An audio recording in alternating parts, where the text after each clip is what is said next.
Ameublement Tanguay en première ligne.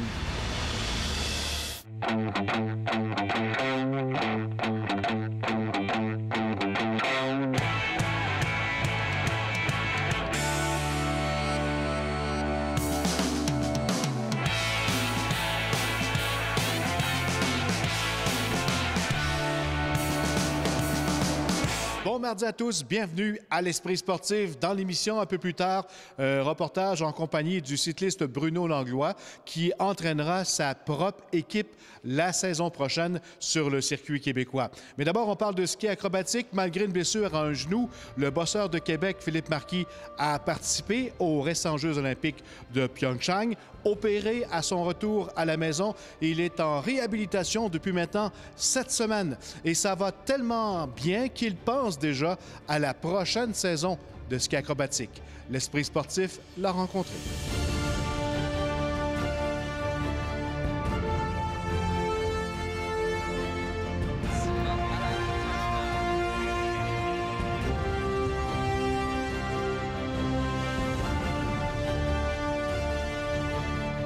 Philippe Marquis, bienvenue à l'Esprit sportif. Merci beaucoup. Content de te retrouver après les Jeux olympiques en réhabilitation depuis maintenant 7 semaines. Comment ça va aujourd'hui? Ça va bien. J'en suis pratiquement à 7 semaines depuis que je me suis fait opérer dès mon retour des Olympiques. Je suis tout sourire parce que, bon, je reprends un peu les activités normales aussi. Puis, tu sais, je vois la progression depuis quelques semaines. Déjà, j'emboîte le pas avec le gym. Donc, je suis chanceux là, avec l'excellence sportive Québec Lévis, avec PCN. On dirait que j'ai tout pour moi à Québec pour faire une bonne réhabilitation. Donc, je reprends l'entraînement quasiment à 100 %. Évidemment, c'est beaucoup de travail sur la mobilité, puis sur retrouver ma puissance et les réflexes que j'avais. Ça prend du temps. On parle d'une réhabilitation qui va me prendre de 6 à 8 mois. J'en suis à 7 semaines. Donc, la pente est encore ardue, mais... non, comme je te dis, tout est centralisé à Québec, donc c'est le fun. Puis ça va être la priorité pour les prochaines semaines, c'est certain. 124. 124. Vincent Marquis, Philippe, c'est un bon patient? Bien, pour l'instant, là, ça fait 7 semaines qu'il s'est fait opérer, ça va super bien. C'est le fun de travailler avec des athlètes de haut niveau parce que justement, c'est des gens qui sont très disciplinés, qui font bien les choses. Là. Fait que pour l'instant, là, c'est un très bon patient, ça évolue super bien. C'est de la tâche. Squat à 2 jambes sur la planche. Pour moi, d'avoir passé par là, 2 fois, là, c'est sûr que c'est plus facile. Là. Je sais un peu les étapes que ça prend, de où il vient, puis qu'est-ce qu'il y a à faire pour atteindre ses objectifs. Fait que c'est sûr que c'est plus facile pour moi. J'en fais aussi beaucoup dans ma pratique là, ici chez PCN. Là. Fait que ça m'amène une certaine expertise par rapport à ça. Là. Puis d'avoir fait le même sport, d'avoir passé par là aussi, là, ça m'amène là, à être capable, je pense, de l'aider davantage. Là.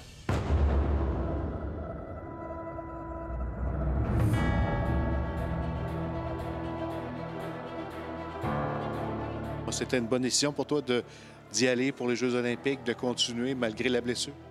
Absolument, parce que je pense que c'est vraiment important de s'accrocher à ses rêves jusqu'au bout. La fenêtre d'opportunité pour un athlète est très mince, est très petite. On a l'occasion de participer à des Olympiques peut-être 1, 2, peut-être 3 fois si on est chanceux. Ensuite de ça, ça se referme à cause, bien évidemment, des capacités physiques. Puis je voulais pas laisser ce qui s'annonce être ma dernière opportunité d'aller aux Olympiques me filer entre les doigts. Je voulais pas... J'étais un battant de nature, c'est un peu ma personnalité, je suis quelqu'un de persévérant, puis je voulais que ça soit un peu comme ça qu'on se rappelle de moi aussi, mais être aussi simplement fidèle à moi-même.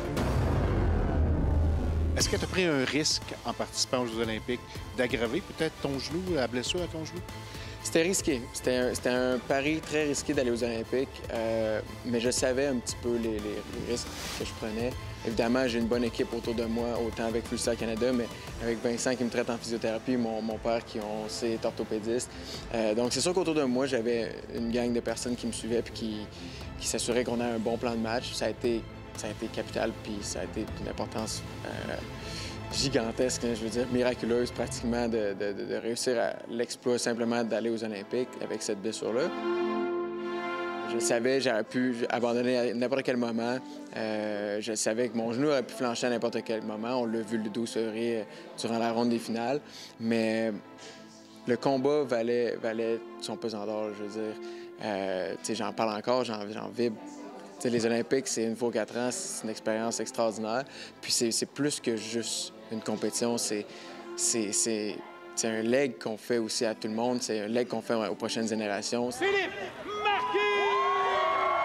Tout ça vaut la peine, vaut le combat. Puis c'est pour ça que j'ai pas de regret d'avoir participé aux Jeux olympiques, même si le risque était quand même assez grand. Si Pyeongchang, dans ta tête, c'était les derniers Jeux olympiques, c'était pas la fin de ta carrière.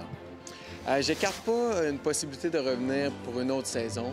Évidemment, avec la rééducation que je fais chez PCN en ce moment, c'est avec l'optique d'avoir un corps qui va me permettre de skier une autre saison, peut-être avec Michael, justement, essayer de lui chauffer les fesses une dernière fois. Mais je ne retournerai pas aux Olympiques. 4 ans, c'est trop loin. Puis c'est temps aussi pour moi de passer le flambeau à la prochaine génération. C'est temps pour moi de faire une petite passe, justement, aux plus jeunes. On a des bons jeunes ici, des beaux jeunes qui ont du talent puis qui sont bien encadrés déjà. Terminer ça avec un podium au championnat du monde, ça pourrait devenir ta motivation? Bien, oui, je pense que tu le dis très bien. Championnat du monde l'année prochaine à Deer Valley, là où je me suis blessé au genou cette année, un mois avant les Jeux. C'est un gros événement, puis pour nous, Deer Valley, c'est une des pistes les plus extrêmes mais extraordinaires aussi du circuit, où il y a eu beaucoup d'histoires, beaucoup de grands qui ont passé par là. Donc j'aimerais ça conclure peut-être ma carrière avec cette descente, mais on verra rendu là. Après la pause, on parle vélo avec Bruno Langlois.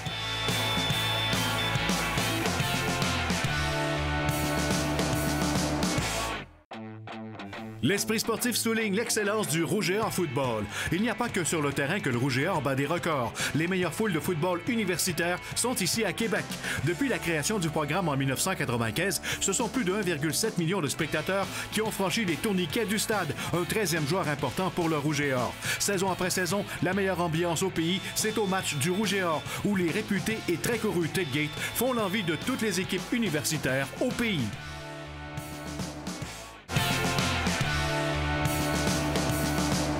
Le cycliste professionnel Bruno Langlois, qui lançait récemment son fameux café vélo, lancera également en 2018 sa propre équipe de vélo sur le circuit québécois, soit l'équipe Vélo Cartel. Plus de détails dans ce reportage de Jonathan Fournier.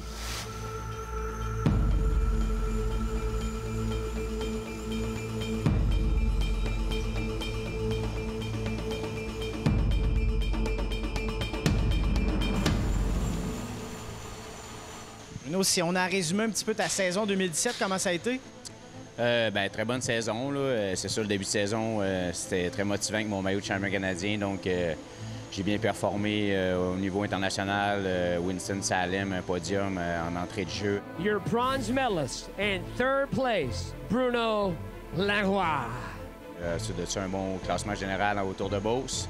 Un petit peu moins chanceux aux Canadiens, une météo un peu plus difficile, donc ça a un peu brouillé les cartes pour cette course-là. Mais bon, j'ai fini la saison avec un titre de champion québécois. Bruno Langlois, ça c'est un coureur qui est capable de se battre. Fini ça avec les Pro Tours, encore une fois ma 7e participation donc au Grand Prix Québec-Montréal.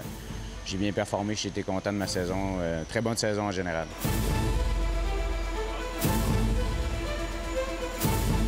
Et pour 2018, ton approche du vélo va changer un petit peu? Ouais, ben écoute, j'ai décidé là, avec l'entreprise Vélo Cartel, j'ai beaucoup moins de temps, donc je continue de m'entraîner. Mais je vais avoir un calendrier un peu plus allégé, puis focusser plus sur des courses québécoises, un circuit un peu plus moins professionnel, plus local. Tu as décidé de lancer ta propre équipe qui va s'appeler Vélo Cartel comme ton entreprise. Parle-nous des athlètes que tu as, si on veut, recruter. Oui, ben on a une bonne gang de boys, là, comme on dit. J'ai Guillaume Larouche-Gingras, qui est mon beau-frère, qui vient du vélo de montagne. C'était vraiment une belle opportunité pour moi de transférer parce que, en termes de vélo montagne, c'est sûr que c'est un sport que j'adore. Mais si je veux développer aussi d'autres habiletés, être en esprit d'équipe, c'est ce qui me motivait aussi beaucoup. Donc, c'est pour ça que c'est vraiment trippant pour moi. Ensuite de ça, j'ai Kevin Lynch, qui est mon associé aussi dans Vélo Cartel, qui va être aussi dans l'équipe pour justement amener un peu d'expérience, vu que c'est un des plus vieux après moi. C'est moi le plus vieux, bien sûr. Je voulais que Bruno, en fait, transmette son savoir, mais pas juste au niveau de l'entraînement en salle, mais aussi au niveau tactique en course. Les courses de bike, ça se fait pas juste avec une bonne forme physique, ça se fait aussi beaucoup au niveau tactique. Et c'est ce qui manque beaucoup dans les équipes élites au niveau du Québec, c'est qu'on Il n'y a jamais comme de directeur qui est live en course, mais souvent il va être à l'extérieur de la course, mais il ne sera pas avec les coureurs en course. Fait que c'est un peu ça. Comment tu te sens de te joindre à une équipe comme celle de Bruno? C'est quand même beaucoup de pression parce que les gars, ils ont quand même un bon background, surtout Bruno Langlois qui est un ex-cycliste professionnel. Mais ça me pousse à me repousser encore plus puis à vraiment m'entraîner sérieusement.